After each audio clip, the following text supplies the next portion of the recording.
জাকসু নির্বাচনে 12 হলের ভোট গণনা শেষ, বাকি আরও 9। বিকেল 4টায় শেষ হতে পারে ভোট গণনা।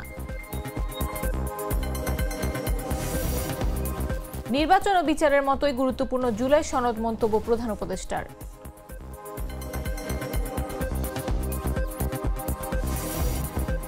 রাকসু নির্বাচনে সর্বজনীন শিক্ষার্থী সংসদ প্যানেল ঘোষণা।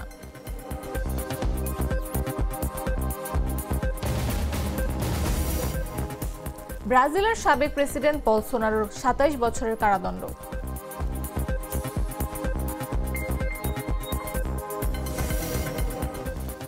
এবং দাপুটে জয়, এশিয়া কাপের শুভ সূচনা বাংলাদেশের।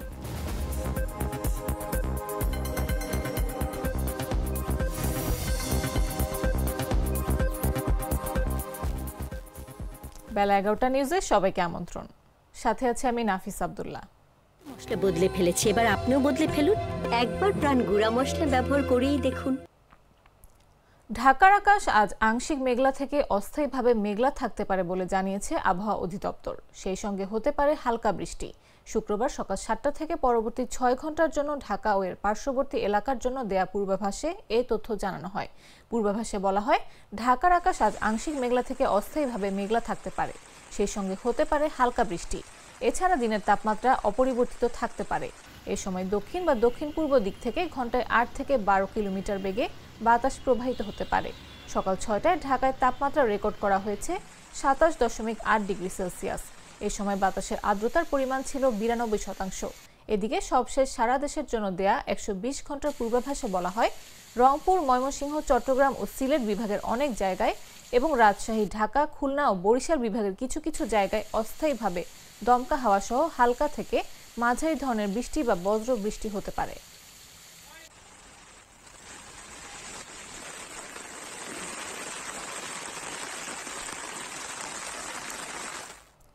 জাহাঙ্গীরনগর বিশ্ববিদ্যালয় কেন্দ্রীয় শিক্ষার্থী সংসদ জাকসু ও হল সংসদ নির্বাচনের ভোট গণনা চলছে। শুক্রবার সকাল 8:30টার দিকে নির্বাচন কমিশন জানায়, এখন পর্যন্ত 12টি আবাসিক হলের ভোট গণনা শেষ হয়েছে। বাকি 9টি হলের গণনার কাজ চলছে। সব হলে ভোট গণনা শেষে কেন্দ্রীয় সংসদের ব্যালট গণনা শুরু হবে। নির্বাচন কমিশনের এক সদস্য জানান, 2টি টেবিলে একসঙ্গে ভোট গণনার কাজ চলছে। ভোরের দিকে কয়েকটি হলের প্রার্থীদের এজেন্ট উপস্থিত না থাকায় সাময়িকভাবে গণনা বন্ধ ছিল। তবে যেসব হলে এজেন্টরা উপস্থিত ছিলেন সেসব হলে ভোট গণনা অব্যাহত রয়েছে। বৃহস্পতিবার সকাল 9টা থেকে বিকাল 5টা পর্যন্ত 21টি আবাসিক হলে ভোট গ্রহণ অনুষ্ঠিত হয়। পরে হলের কেন্দ্রগুলো থেকে ব্যালট বক্স সিনেট ভবনে আনা হয় এবং রাত 10টার কিছু পর শুরু হয় গণনা কার্যক্রম। সিনেট ভবনে পোলিং এজেন্টদের উপস্থিতিতে ভোট গণনা চলছে, যেখানে প্রধানত হল সংসদের প্রার্থীদের এজেন্টরা উপস্থিত আছেন। নির্বাচন কমিশনের সদস্য অধ্যাপক ডক্টর লুৎফুল এলাহি রাত 2:45টার দিকে সাংবাদিকদের বলেন, ভোট গণনা বিকেল 4টায় শেষ হতে পারে।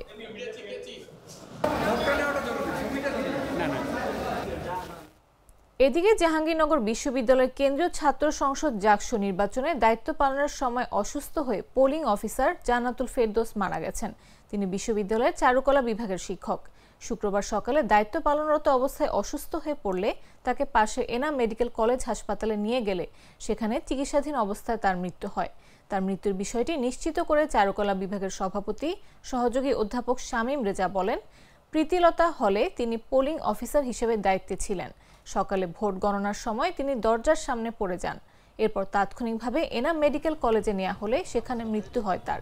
জান্নাতুল ফেরদৌসের বড় ভাই মোহাম্মদ আসিফ বলেন, সকাল 8:30টার দিকে নির্বাচন কমিশন ভবনের 3য় তলায় ওঠার পর করিডোরে সবার সামনে সেন্সলেস হয়ে পড়ে।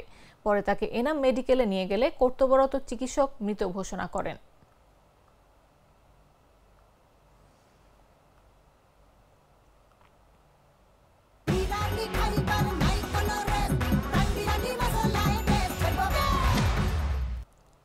অন্তর্বর্তী সরকারের প্রধান উপদেষ্টা ডক্টর মোহাম্মদ ইউনূস বলেছেন, বর্তমান সরকারের প্রধানতম 3টি ম্যান্ডেটের অন্যতম হচ্ছে সংস্কার।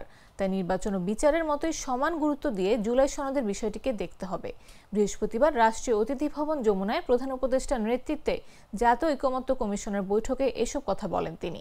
প্রধান উপদেষ্টা এ সময় বলেন, আগামী ফেব্রুয়ারিতে অনুষ্ঠিতব্য জাতীয় নির্বাচন শুধু একটি সাধারণ নির্বাচন নয়, এটি হচ্ছে একটি ফাউন্ডেশনাল ইলেকশন, যার মাধ্যমে নির্ধারিত হবে আগামীর বাংলাদেশের পথরেখা। 2 ঘণ্টাব্যাপী বৈঠকে জুলাই সনদ বাস্তবায়নের লক্ষ্যে ঐকমত্য কমিশনের প্রস্তাব এবং এ সংক্রান্তে রাজনৈতিক দলগুলোর প্রস্তাব নিয়ে বিস্তারিত আলোচনা হয়। কমিশন সদস্যরা জানান, খুব শিগগির কমিশন তাদের প্রতিবেদন অন্তর্বর্তী সরকারের কাছে জমা দেবে। বিষয়টিকে সামনে এগিয়ে নিতে আগামী রোববার রাজনৈতিক দলগুলোর সঙ্গে আবারও বৈঠক করবে জাতীয় ঐকমত্য কমিশন।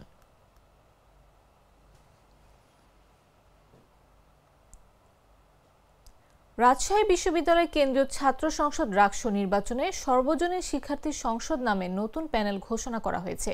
বৃহস্পতিবার দুপুরে বিশ্ববিদ্যালয়ের সত্যেন্দ্রনাথ বসু বিজ্ঞান ভবনের সামনে এই প্যানেল ঘোষণা করেন রাজশাহী বিশ্ববিদ্যালয়ের সাবেক সমন্বয়ক মাহের ইসলাম।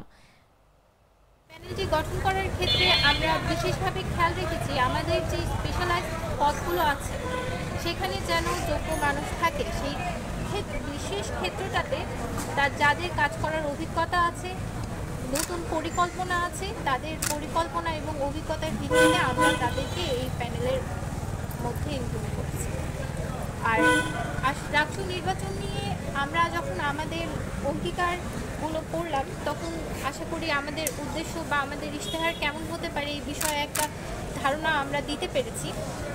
আমাদের সকলেরই পূর্ণ ইশতেহার খুব জলদি সামনে আসবে, কিন্তু আমাদের সেটা হচ্ছে যে আমরা এই বিশ্ববিদ্যালয়ে মূলত আসি একটা স্বপ্ন নিয়ে যে আমরা এখানে একটা পড়াশোনার উপযুক্ত পরিবেশ পাব, কিন্তু আমরা এখানে এসে সবচেয়ে বেশি এই জায়গাতেই আমাদের আশাহত হতে হয় যে বিশ্ববিদ্যালয় সব হচ্ছে কিন্তু আমরা শুধু পড়াশোনার একটা ভালো পরিবেশ পাচ্ছি না। দ্বিতীয়ত এই বিশ্ববিদ্যালয়টা চলে জনগণের টাকায়, জনগণের ট্যাক্সের টাকায়। চকলেটে একাকার হয়ে ওঠা প্রাণ লেয়ার সম্পর্কের মিষ্টি ম্যাজিক। জানাবো আন্তর্জাতিক সংবাদ।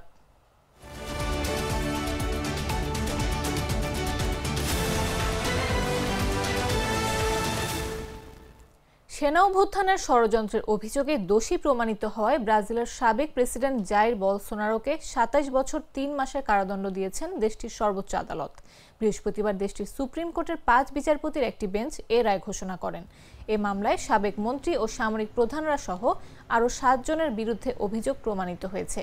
2022 সালের নির্বাচনে তার প্রধান প্রতিদ্বন্দ্বী বামপন্থী নেতা লুইজ ইনাসিও লুলা দা সিলভার কাছে পরাজিত হওয়ার পর তাকে ক্ষমতাচ্যুত করার ষড়যন্ত্র সহ 5টি অভিযোগে তাকে দোষী সাব্যস্ত করে এ সাজা দেন আদালত।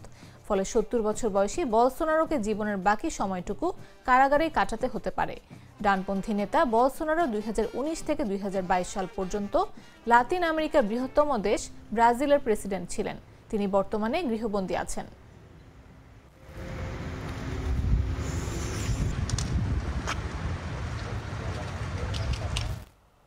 এবারে খেলার খবর।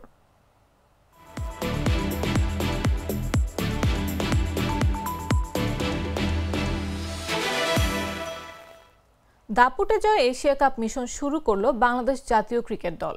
টাইগার বাহিনী নিজেদের প্রথম ম্যাচে 14 বল আর 7 উইকেট হাতে রেখে হংকংকে রীতিমতো উড়িয়ে দিয়ে জয়লাভ করে।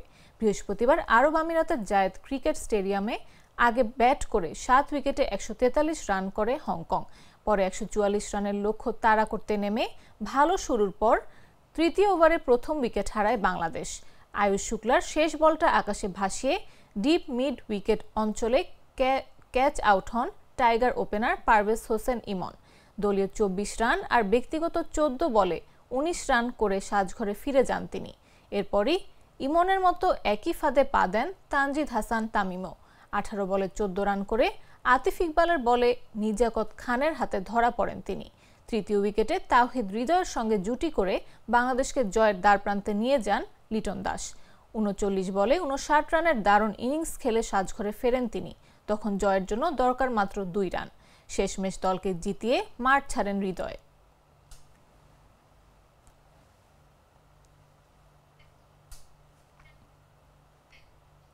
সংবাদ শেষ করার আগে শিরোনামগুলো জানিয়ে দিচ্ছি আরো একবার।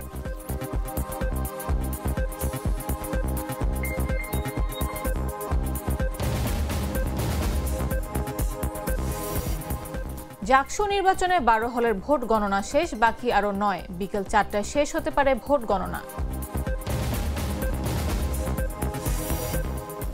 নির্বাচন ও বিচারের মতোই গুরুত্বপূর্ণ জুলাই সনদ, মন্তব্য প্রধান উপদেষ্টার।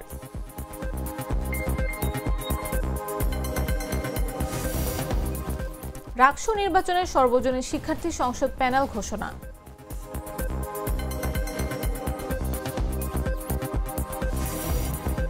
ব্রাজিলের সাবেক প্রেসিডেন্ট বলসোনারো ২৭ বছরের কারাদণ্ড।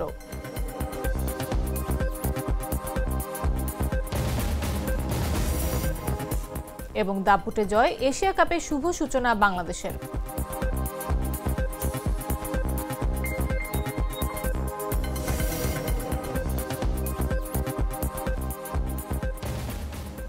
দর্শক, এই ছিল এখনকার মতো। প্রতি মুহূর্তের সর্বশেষ খবর পেতে ভিজিট করুন jagonews24.com, ফলো করুন আমাদের ভেরিফাইড ফেসবুক পেজ এবং সাবস্ক্রাইব করুন জাগো নিউজের ইউটিউব চ্যানেল। এতক্ষণ সাথে থাকার জন্য ধন্যবাদ সবাইকে।